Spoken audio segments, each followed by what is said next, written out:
Ever wonder why you feel tired, depressed, or simply out of tune? Learn about natural hormones, anti-aging nutrition, and how to take better care of yourself. Next on Living Smart.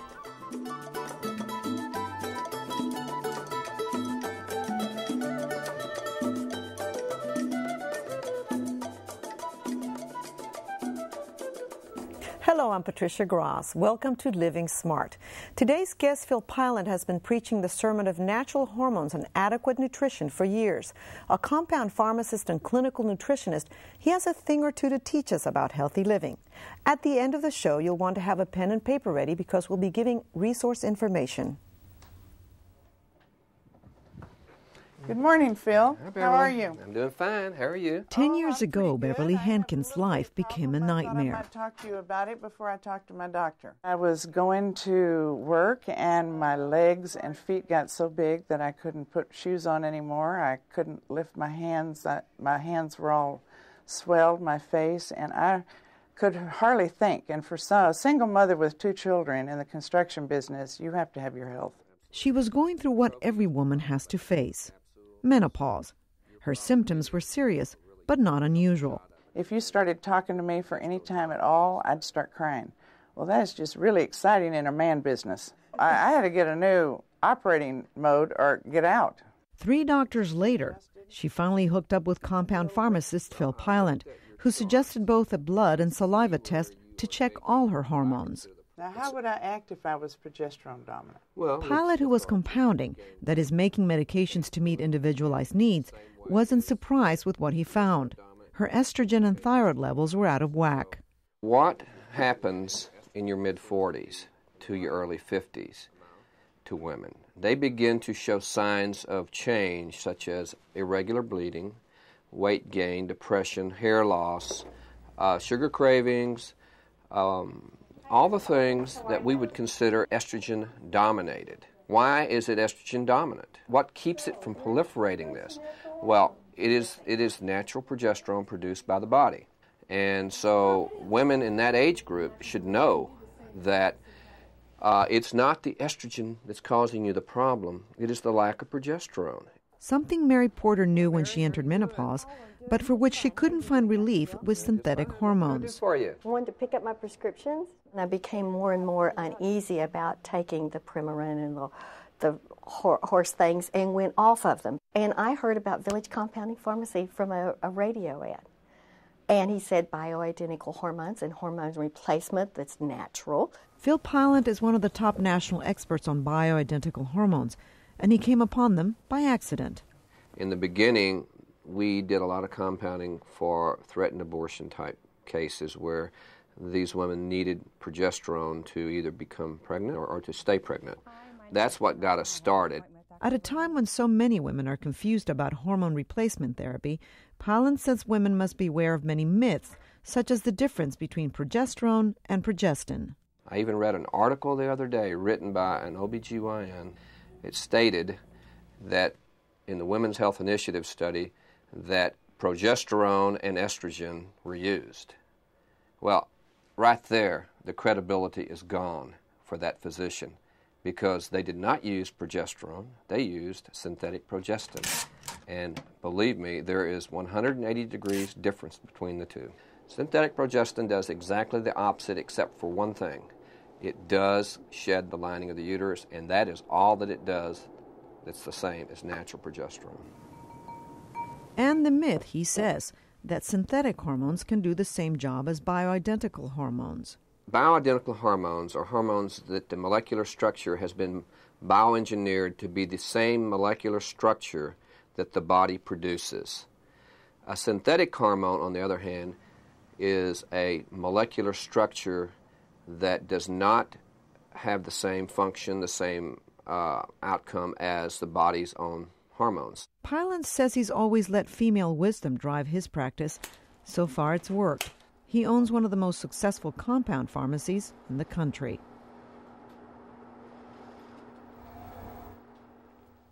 Dr. Phil Pylant, thank you so much for joining us in Living Smart. Thank you.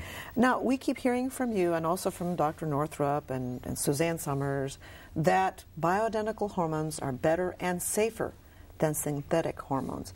How do we as women know that scientifically? Has it been scientifically proven? Are there studies about it? Yeah, there are a number of studies.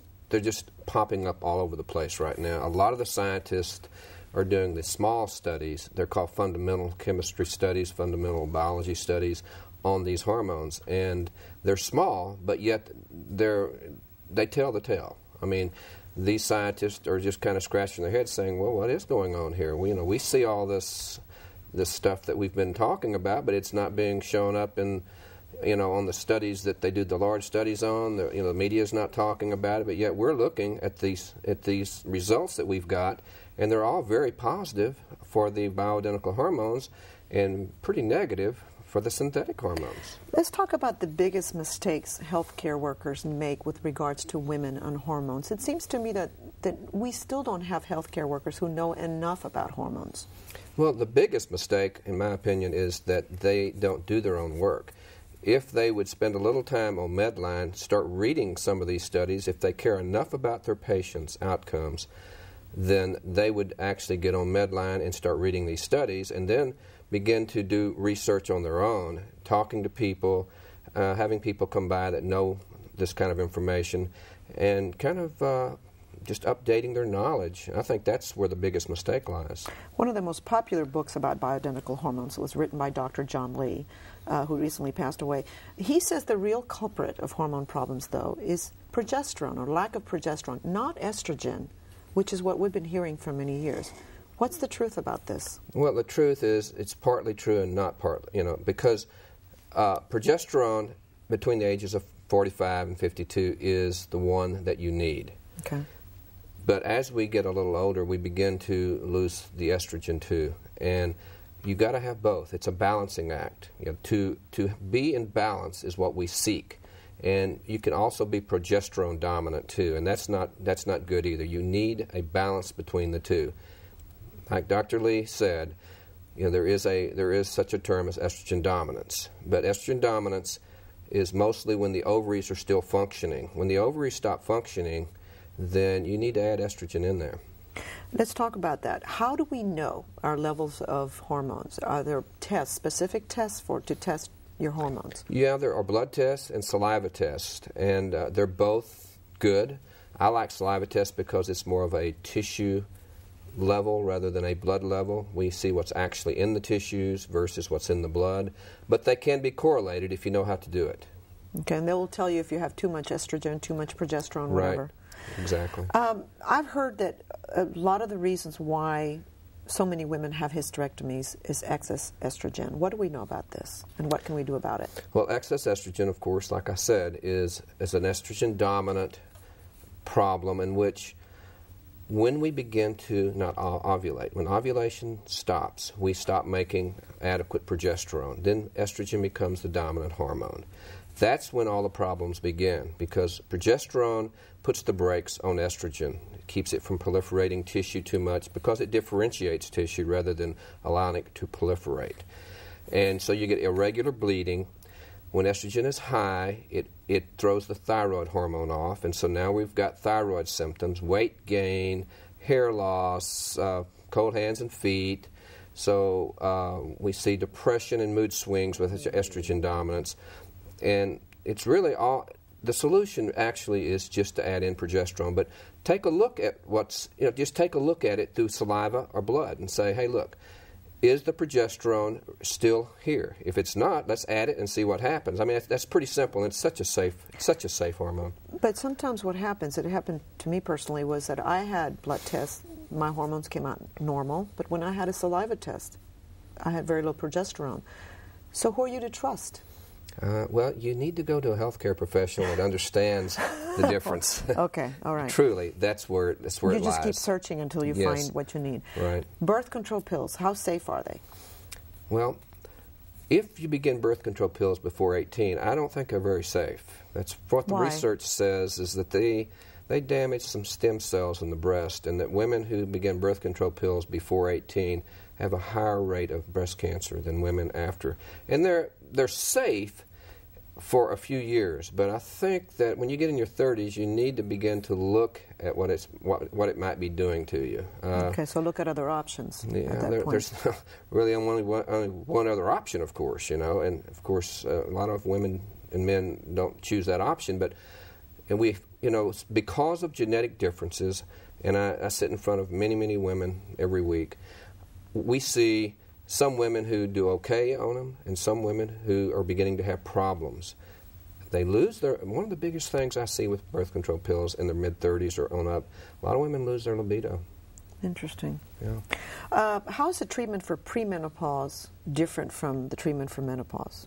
Well, premenopause, like I said, is an estrogen-dominated characteristic. And so you just want to add in progesterone, and you want to watch the levels.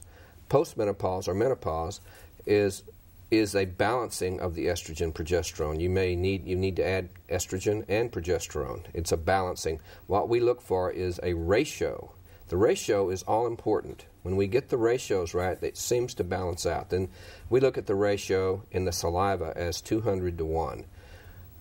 200 molecules of progesterone to 1 of estrogen. That's the ratio that we seek.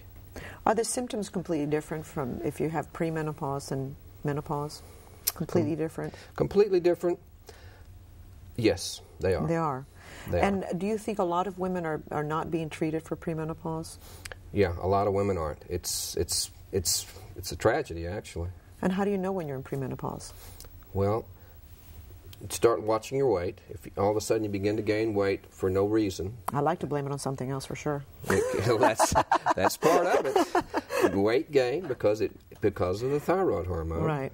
That's one of the reasons why. And fluid retention, and mood swings, sugar cravings, and irregular bleeding. I'm not so sure if I said that again, but that's all important because when women start having irregular bleeding, that's the first thing to do is go to their doctor. And it's a fairly simple process. Give them progesterone to begin the cycle, to get the cycle back to where it was before. Normalize the cycle. Yeah. Mm-hmm. Is hormone replacement therapy necessary for every woman? It's not necessary, but I would think that most women would want to keep their skin young, their cognitive function up there, because there are studies, small studies, but there are studies that indicate that there is cognitive function outcomes with estrogen versus no estrogen. So we're talking about staying younger, more beautiful throughout your older years, having better cognitive function, and vaginal dryness is a problem too, and a lot of women have that. Skin, bone. So it's just a good idea to look into it. It's a good idea, and not to be afraid of it. Well, yeah, that is my next question. The studies that came out about synthetic hormones were pretty scary, and a lot of women stopped taking hormone replacement therapy because of dangers of heart disease, breast cancer, colon cancer. So who are we to believe? Well, believe this, that these hormones evolved with our species. If there was something wrong with our body's hormones, our species wouldn't even be here. So just from the basic ground up thinking, how can there be something wrong with these hormones if we're still here? This is something I preach all the time. There are studies. We don't have the long-range, big placebo-controlled studies. But if you want to look into the literature, go to Medline and type in different words, you will find hundreds of small studies that back up the fundamental difference between the bioidentical hormones and synthetic hormones. It is actually a little scary. What about prevention? If we take bioidentical hormones or hormone therapy, does it prevent heart disease or breast cancer? Does it help prevent those diseases, or we don't know that yet? The heart disease, there is some evidence that you can stop some of this. Some of the studies on some of the stuff like CRP, C-reactive protein, VCAM, which is a cell in the arteries that attracts the white blood cells that clogs the arteries. These things are things like our vascular smooth muscle proliferation. These things are in the studies, and what it's showing is that progesterone and natural estrogen are having positive effects on this. Okay. Let's talk about nutrition, because that's one of your favorite subjects. What is wrong with the American diet? And that is a very loaded question. But well, the American diet, they don't pay attention to whole foods. It's a fast food society, and our obesity has just skyrocketed, and it has everything to do with what we're eating and how we're moving and how we're thinking. You know, those are three things that I like to talk about.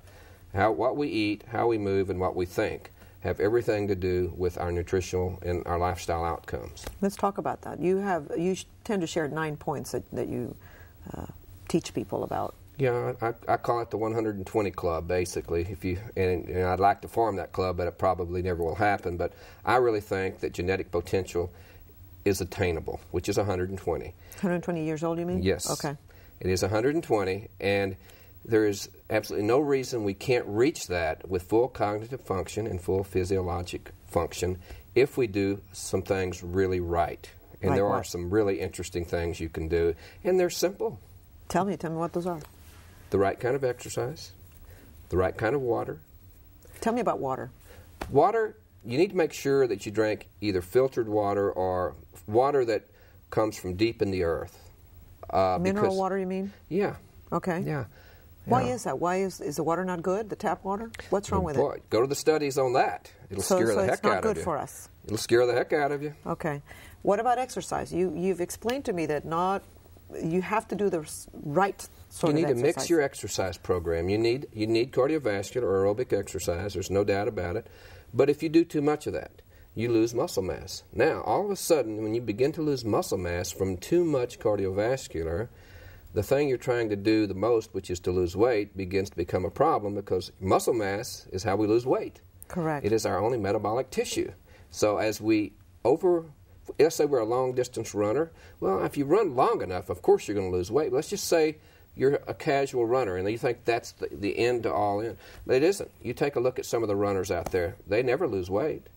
You know, a lot of them never lose weight because they're losing muscle mass. They're not putting the muscle on. So you have to mix your exercise program up with, I say, Pilates and yoga.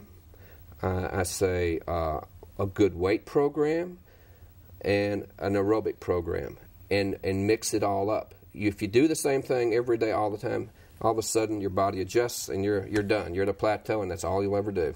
Now, you talked about water and exercise. What's number 3? Number 3 is food, the right kind of food. Tell me about that. Organic foods, and I know they may be a little more expensive, but it's worth it because of pesticide problems. And when they pull them from the vine, you get a more ripe vegetable or fruit, and that's important because let's take tomatoes, for instance. Most of the magnesium that tomatoes get into them, which is a good source of magnesium, come up the last 2 weeks of the ripening process. So if you pull your tomatoes too early, you're going to lack magnesium, which magnesium is one of the most, I guess, depleted minerals we have, and it's one of the most important minerals. So we don't get our magnesium properly from vegetables that are pulled too soon. So we want to watch our meats. It's best if we can get a free range without the hormones in them. Right.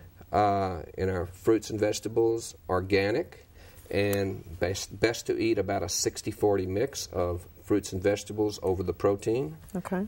That gives you a more Mixing alkaline. the right kind of combination is very important, isn't it, in Yeah, nutrition? and when you do it, when you eat, and what you eat, you need some protein and some vegetables, at meals, and depending on the kind of protein, I really believe that if you are a full vegetarian, you may be missing something here. And I know a lot of vegetarians don't want to hear that, but as a clinical nutritionist, we find that a vegetarian has a very hard time detoxifying when we try to detoxify them from heavy metals and from pesticides or hydrocarbons and all this. They have a hard time detoxifying because of the vegetarian diet. They're very difficult to detoxify. Supplements? We have so many supplements out there, and yet how do we know that what we're taking is really says what it says it's going to do? Well, I can't be sure that I'm totally right here, but but I'm one of the one of out of 100. Let's say there's 20 of us nationally that are on a scientific committee for clinical nutritionists, and we kind of look at supplement companies and decide if what they have and what they say is really there, and so we classify these companies on tiers. There's 1 through 5. And I basically would not do anything but a 5th tier vitamin or nutritional supplement. I know what's there is there. I know that the carriers that take it across membranes are there. I just know that I'm getting what I'm getting. And I don't know that so much with these other companies. So how does a regular person get that information? On your website or? Yeah, well, you can. Or if you talk to a clinical nutritionist or a doctor that's involved in nutritional medicine, they have an idea about what really works. And I do a lot of nutritional testing, and I see so many times that these people, that these parameters we look at, they're no good. What's the worst kind of nutrition that we can have? What do we need to be aware of, especially with our children? The sugars oil, and flours. Sugar, of course, white sugar, white flour. The kind of oils that we cook in is really important. That's becoming one of the most important things that we can look at is the oils that they're cooked in, because they do cause damage. They will cause huge damage. They cause lipid peroxides, which are some of the most dangerous things for cancer there is. And so we have to be careful with the oils we cook in and make sure that they're not rancid. Let's say a lot of people take a crock pot or whatever they cook fries in, and they may redo this over and over and over. That's really a dangerous thing. What I'm hearing right now is macadamia nut oil being one of the safer oils to cook in, because it's got a high smoke point. Where it's olive oil, you really shouldn't cook with that. It has a low smoke point, so you can cause rancidity in olive oil if you cook it too hot. So you use olive oil after you've cooked something, then you can spread it on it. That's very healthy. But to actually cook in olive oil, I don't recommend. I would say macadamia nut oil is one that we're really, really happy about right now. What's your diet like? My diet, I eat lots of fruits and vegetables. I'm not a vegetarian, but I'm careful what I eat, and I watch my portion sizes. I don't overeat. I used to overeat, but as I became a clinical nutritionist, I realized that portion sizes are so important, and we don't need as much as we think we need. I recommend people, when they go to the restaurant, to order a doggy bag. When they bring the food out, take half their food and put it in a doggy bag and take it home. Therefore, they will not overeat, and that's all they need is about half the food that you get in a restaurant. That's a great idea. Dr. Pylant, how do you know you're living smart? Well, I feel like I'm 30 years old, for one thing, the research that I look at and follow, I do myself. I'm in very good shape. I'm in excellent shape. I feel enthusiastic about life every day. I'm never tired. Nobody ever hears me say, "Oh, I'm tired." I'm never tired. I exercise. I eat properly. I think right. I continue my education. I keep my mind fresh. I'm in my 50s. You never stop learning. I'm in my 50s, and I've done more work in the last 10 years in education than I did in college and all the years before. In the last 10 years, I've done more educational work than I did in all the years in college and all the years to this point. And now you're getting involved in new type of testing for what really works for people. Tell me about that. Well, what's really interesting is I did a diplomat program in advanced nutritional lab assessment recently. I was the first one of 30 people in the world to get to go through this program, and it involves the use of taking urine, and there are metabolic markers that come out in the urine that tell you what the actual metabolism was. So in other words, what's in the blood doesn't necessarily happen, because if you have enzymes that are warped, not necessarily does that reaction happen. But when you look at the organic acids, the outcome of metabolism, you know what has happened. I'm sorry we have to end it there. Thank you so much, Dr. Pylant, for joining us. Thank you. And now get a pencil and paper ready. For more information on nutrition and bioidentical hormones, you can call Phil Pylant at 713-464-5600. 5069 or visit his website at villagecompounding.com. You can also check Dr. Christian Northrup's website, which has a lot of valuable information on natural hormones and hormone therapy. That's drnorthrup.com, or call the Women's International Pharmacy at 1-800-279-5708. There are not a lot of doctors who prescribe natural hormones who take insurance, but we'll provide a list of those who do on our website. Please remember to visit houstonpbs.org/Living Smart for a complete resource list, and feel free to share your own experience on nutrition and hormonal balance. You can call us at 713-743-8513 or email us with your comments at livingsmart@houstonpbs.org. We'll post some of your emails on our website. I'm Patricia Gras. That's our show for today. Thank you for tuning in, and remember to live smart. Have a great week.